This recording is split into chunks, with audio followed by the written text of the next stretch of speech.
berani enggak memuat bahwa kepala desa, bupati, gubernur ketika sebelum menjabat itu disumpah adat. Kawan Jino, semakin menarik aja nih kita perbincangan kita terkait hubungan. Kita tidak berbicara banjir ansih gitu, banjir saja ini. Kalau kita bicara banjir saja mungkin bagaimana masyarakat butuh bantuan sosial, masyarakat butuh tempat pengungsian, masyarakat kehilangan tempat tinggal, itu masalah-masalah yang instan seperti itu. Tapi yang jauh lebih strategis dari masalah banjir yang kita hadapi adalah masalah yang mengikuti banjir yang berada di balik banjir itu. Nah, tadi disebutkan banyaknya perizinan yang diobral habis, mengakibatkan laju deforestasi, melanjutkan maraknya perkebunan yang merusak bentang alam itu seperti apa sih sebenarnya? Iya, jujur saja sebenarnya masyarakat sudah tahu sebenarnya, karena kos biaya setiap pilkada itu sangat tinggi. Jadi apabila dilihat saja, apabila dianalisis, perizinan itu akan muncul ketika menjelang pilkada. Jadi terindikasi ada barter lokasi yang strategi di beberapa tempat itu ke pihak-pihak yang membiayai kos pilkada. Jadi boleh dikatakan bisa kita ambil kesimpulan ya, sebenarnya para kontestan yang maju ketika proses pilkada itu mereka disponsori oleh para pengusaha-pengusaha yang merusak lingkungan, seperti itu. Bisa saja ya, bisa saja tidak ya, karena tidak semua pengusaha itu yang seperti itu ya. Tapi kebanyakan karena di beberapa oknum pengusaha ini adalah instan. Oknum pengusaha ini adalah ada jaringannya, mafia. Ya. Karena ada beberapa itu mereka hanya mendapatkan misalnya izin prinsip saja dari kepala daerah atau bupati dan sebagainya. Mereka akan jual itu, akan menawarkan di beberapa pengusaha lainnya. Itu akan muncul berapa jual beli perizinan di sana. Jadi mereka akan mendekati para kontestan yang akan pilkada tersebut. Mereka akan mendapatkan secari kertas, ini akan disebarkan, akan menjadi modal mereka untuk mengambil keuntungan ke pengusaha-pengusaha lain. Jadi ada jual beli beberapa perizinan yang bukan sebenarnya, ini juga tangan-tangan bukan pengusahanya, tapi tangan-tangan yang maklar izin. Oh, jadi untuk pendanaan pilkada, jadi ada maklar yang bermain menjual izin seperti itu ya, seperti itu. Iya, seperti itu. Jadi apabila kita lihat ini si PT ini awalnya, akhirnya bisa berpindah tangan ke si ini, tiba-tiba ke si ini, dengan mudahnya bisa dihibahkan, berpindah tangan ke perusahaan lain. Itu indikasinya. Jadi dia hanya jual ini ke pihak ini, pengusaha lain dia akan menjual jadi izin, misalnya mendapatkan izin prinsip, mendapatkan itu, dia hanya jual saja gitu. Ya. Untuk biaya kos politik tadi. Oke. Terus kawan Mancino ini kan dari berapa tahun sepak terjang kawan Mancino dalam mengadvokasi masyarakat adat, masyarakat lokal terkait konflik dengan perusahaan, konflik dengan konflik tenurial segala macam, dengan perusahaan segala macam, itu sebenarnya posisi mereka itu sebenarnya bisa bagaimana, atau memang mereka selalu berada pada posisi yang terkalahkan? Iya, karena kebijakan untuk masyarakat adat itu hubungannya kan semua ada ya. Kemana lagi masyarakat mengadu, karena semua terkontaminasi gitu. Ketika mereka berjuang, itu berjuang sendiri. Orang-orang yang seharusnya menjadi apa itu yang bisa menyampaikan aspirasi di PR dan sebagainya, itu tidak akan membela mereka gitu, apalagi bupatinya. Contohnya ada berapa DPRD yang masuk karena tertekan ke Vika. Iya. Misalnya, kan ini fakta. Iya. Apalagi di tempat lain kan, ini sudah salah satu indikasi yang ada. Iya. Dan mereka juga sebenarnya bermain dalam bermain dalam perizinan itu ya. Iya, artinya mereka akan memanfaatkan kesempatan yang ada. Gitu. Dan hal-hal ini juga muncul yang kami investigasi bersama AIA ya. Indonesia Terjual misalnya ada dokumenternya, itu juga kami kampanyekan di internasional. Bahwa apa yang saya katakan ini, bahwa perizinan itu menjadi kus berterus politik gitu untuk pilkada gitu. Misalnya di Seruyan misalnya. Seruyan mana lagi? Yang kita ambil dulu adalah Seruyan. Sebenarnya ini sampel aja ya. Rata-rata semuanya sebenarnya. Tahun berapa tuh Seruyan? Kita bisa men-track bupatinya nih. Tahun berapa nih yang terjadi? Waktu yang tahun-tahunnya aja disebut. Kalau kita sebut tahunnya kan orang tahu siapa periode bupatinya itu. Sekitar 2000 ini ya, yang kita aplikasi itu 2014 ya. 2014 ke belakang ya. Berarti 2014 ke belakang itu terjadi di Seruyan. Itu itu studi kita di kasus beberapa kawan-kawan itu kita ambil di Seruyan saja lah. Karena dia punya modusnya seperti apa itu modusnya?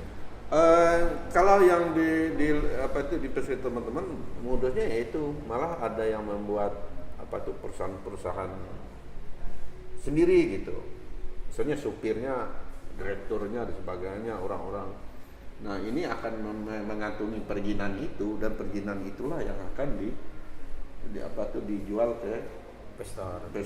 Jadi semacam ada oligarki ya, oligarki perizinan, terus untuk mendapat kos pilkada segala macam itu dibarter dengan pengusaha. Iya, didesain sebagaimana mungkin. Nah, ini sebenarnya secara tidak langsung inilah akibatnya sekarang ini yang terjadi. Iya. Ini akan bom waktunya gitu. Terus ini kawan Wajin, ada menarik beberapa tahun lalu, beberapa periode lalu ya, ketika ada kebijakan terkait Dayak Misik. Mungkin kawan Wajino tahu ya, artinya kebijakan Dayak Misik itu dianggap awalnya sebagai kebijakan yang sangat pro masyarakat adat, pro masyarakat lokal seperti itu. Nah, kebijakan Dayak Misik ini secara konsep itu sebenarnya dalam pengamatan kita sebagai jurnalis bagus itu. Sebenarnya di mana sih kegagalan kebijakan Dayak Misik itu sendiri? Kalau saya sendiri melihat Dayak Misik itu adalah organisasi ya, kelompok masyarakat ya, juga akan mengambil kesempatan sebenarnya. Dayak Misik itu mengambil momen-momen waktu itu, momen-momen untuk kepentingan. Kita sudah tahu ya, waktu itu muncullah namanya Dayak Misik. Iya. Sebenarnya Dayak Misik itu payung hukumnya adalah 2014 peraturan 4 menteri, kebijakan untuk mengatasi konflik-konflik di masyarakat adat. Kebijakan 4 menteri waktu itu, Menteri Kehutanan, Pertanahan, ada 4 menteri, Pertanian, Pertambangan. Ya, muncullah bisa menerbitkan surat di kawasan hutan dengan format dan desain yang sudah disampaikan. Sampai sekarang itu masih tidak dicabut ya kebijakan. Masih ada ya? Masih ada. Tapi konsep itu sudah hilang ya. Artinya di masyarakat sudah gaungnya sudah dianggap gagal ya seperti itu. Atau gimana? Kendalanya sebenarnya seperti itu. Konsep atau gini, Dayak Misik itu sebenarnya memberikan masyarakat untuk mengelola lingkungan, mengelola lahan sendiri seperti itu ya. Sebenarnya tidak perlu dikatakan Dayak Misik sebenarnya.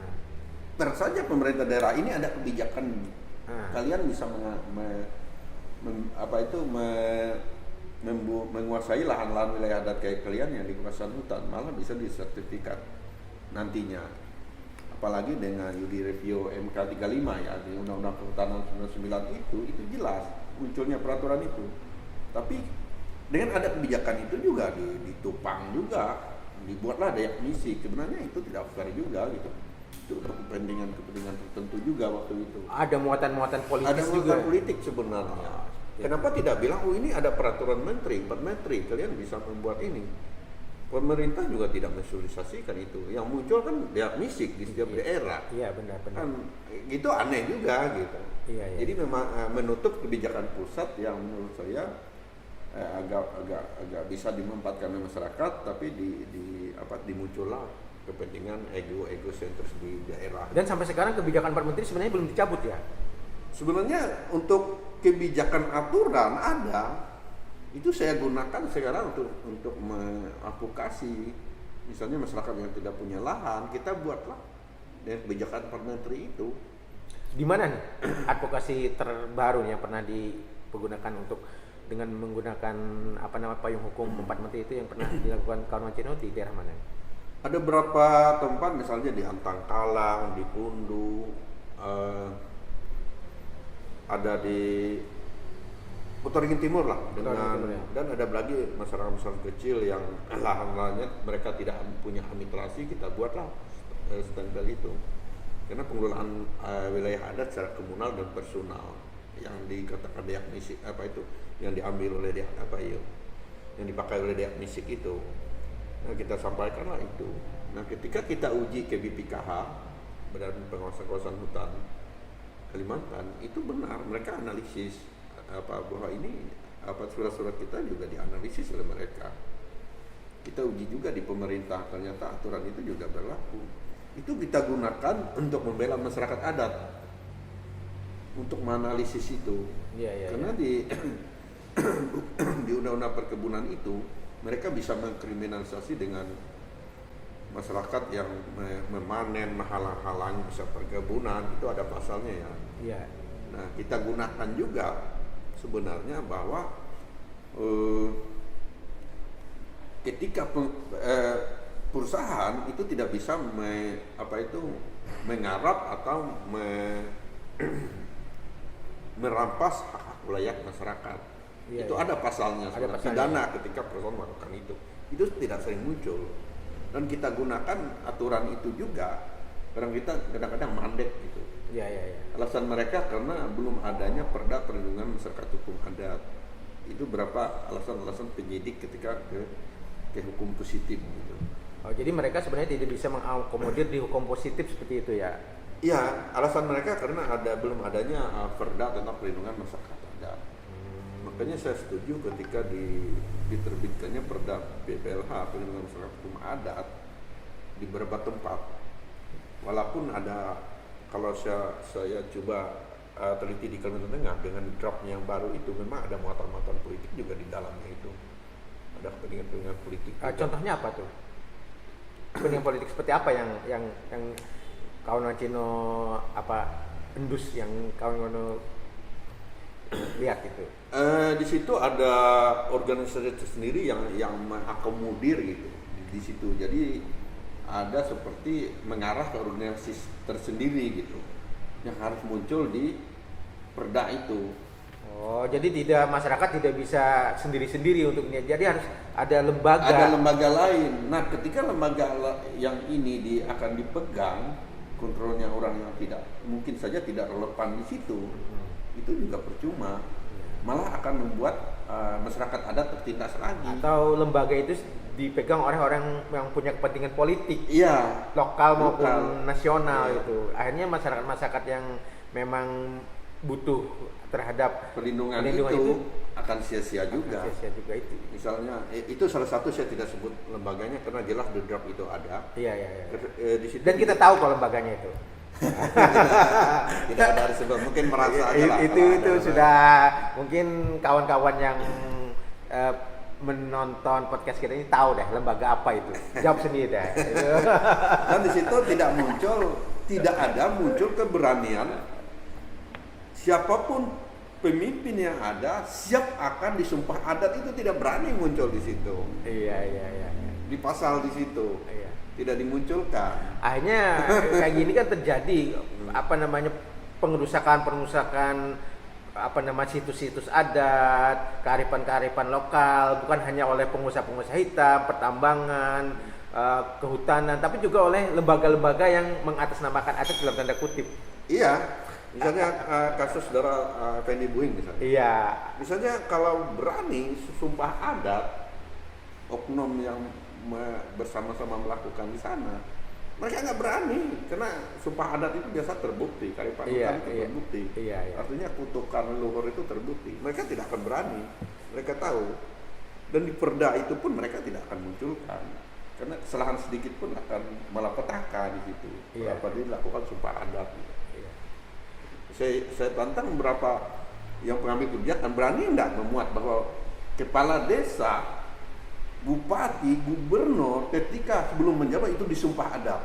Apabila melakukan kesalahan, dia akan dikutuk oleh alam dan leluhur. Jadi tidak hanya cukup sumpah berdasarkan keyakinan dan agamanya juga, tidak cukup hanya itu sebenarnya. Untuk kepala-kepala desa, pejabat pemerintah juga harus ada sumpah adat sebenarnya. Kalau mereka mengakui hukum beradat, mereka berani harus disumpah adat. Karena iya. mereka adalah figur publik. Iya, benar. Itu sumpah alam, sumpah kutukan nenek moyang. Mereka akan berani. Saya yakin di perda siapapun tidak akan muat, mereka berani muat itu. Karena akan membunuh mereka sendiri gitu. Iya. Mungkin itu. Sambil ngopi. Silakan minum dulu.